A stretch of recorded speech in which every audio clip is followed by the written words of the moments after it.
All right, this video is truly because I love you.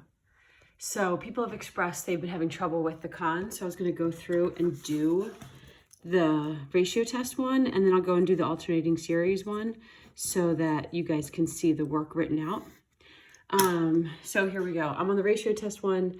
This is the first question, if you want to screenshot it or whatever, but I'm going to go to the paper and see if I can make this work for you guys. So don't get so freaked out with this stuff. Hopefully you watched the other video too where I did the other homework, because that would be really helpful. But the ratio test one, so this is problem number 1. Hopefully it matches yours. But they give us this series. The series is n minus 2 over n plus 1 factorial. And they say, like, find the limit of a sub, they're telling you to find the limit of a sub n plus 1 over a sub n. This is just a fancy way of saying use the ratio test. And then based on your answer, what does that mean about the series? So if I use the ratio test, I'm going to look at the limit as n approaches infinity, and I'm going to plug in n plus 1 for n, plug in n plus 1 for n, and divide by this exact series, which is the same as multiplying by the reciprocal of that series. So yes, technically we're supposed to have absolute value bars around this. I don't know if that freaked you out, but it's not a big deal. We're trying to just do, the least amount possible at this point. So I'm going to rewrite this, and I'm going to put similar stuff over similar stuff. So this is the same as n minus 1. This is n minus 2. I've got n plus 1 factorial, and I've got n plus 2 factorial.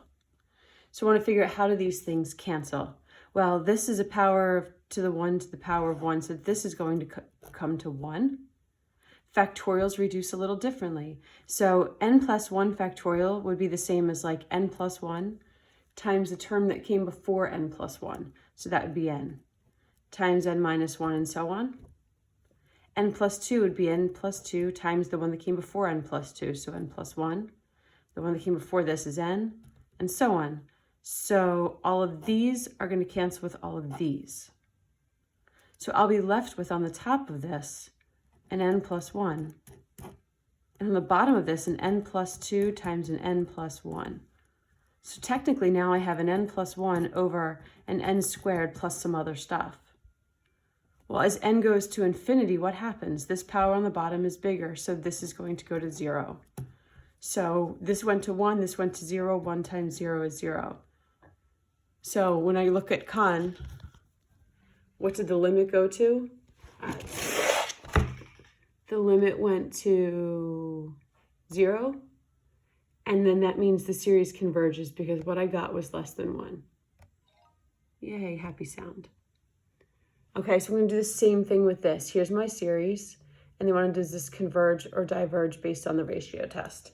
So actually, this is where the absolute value bars are kind of helpful, because when I put everything in, this alternator is not going to matter. Okay, the absolute value of that alternator is just going to become 1, so it's not going to matter.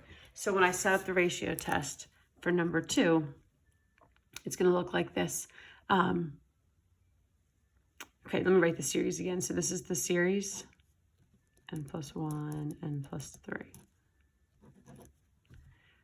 So because the ratio test is going to look at the absolute value, I don't even care about that thing right now. I'm not looking at this as alternating series test. I'm looking at the ratio test. That's what they want me to do. So I'm going to look at the limit as n goes to infinity. I'm going to plug in n plus 1 for all my n's. And I'm going to divide by or multiply by the reciprocal of this. So in this case, when I rewrite this, I'm going to have n plus 1 over n plus 2 and n plus 3 over n plus 4. This is going to go to 1. This is going to go to 1 because the powers are the same on the top and the bottom. So this limit gets me 1. Well, that stinks for the ratio test, because if this limit just equals 1, then the ratio test is inconclusive. For me, if the limit was anything less than 1, the series converges. If the limit is anything greater than 1, the series diverges. If the limit is 1, the test is inconclusive. All right, so let's jam with one more. I don't know why I just said that. It's really embarrassing. Number 3. So I've got the series 9 to the n over n plus 1 times 2 to the 2n minus 1. Ew, gross. Okay, so I've got that. I got to ratio test it. So I got to look at the limit as n goes to infinity. Okay, so we get 9 to the n plus 1 over n plus 1 times 2 to the 2n plus 1 minus 1 times the reciprocal. So let's put same stuff over same stuff. So I'm going to have 9 to the n plus 1 over 9 to the n plus 1 over n plus 2, to the 2n minus 1 over 2 to the 2n. I'm going to distribute this power, so 2 minus 1 plus 1. Is that right? Man, it's so much easier when you guys are here because you can find my mistakes. Okay, I think I'm good. Okay, so let's see how some of this reduces. So this, I have the same base. I'm going to subtract my powers. So I'm going to end up with 9 to the n plus 1 minus n. So really, I'm going to end up with, in this case, 9. In this case, I have the same power over the same power, so this is going to go to 1.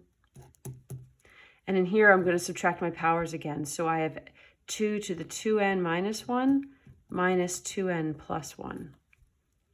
So that's going to become 2 to the 2n minus 1 minus 2n minus 1 if I subtract the powers. So the 2n's will cancel, and this will become 2 to the negative 2. I got all numbers left, no n's at all. So now this becomes 9 over 2 squared. Put that to the bottom. This is 9/4. That is my answer to the limit. Is that number bigger or smaller than 1? So the limit is 9/4. And since that's bigger than 1, the series will diverge. It's a beautiful thing. All right, I'll leave the last one to you.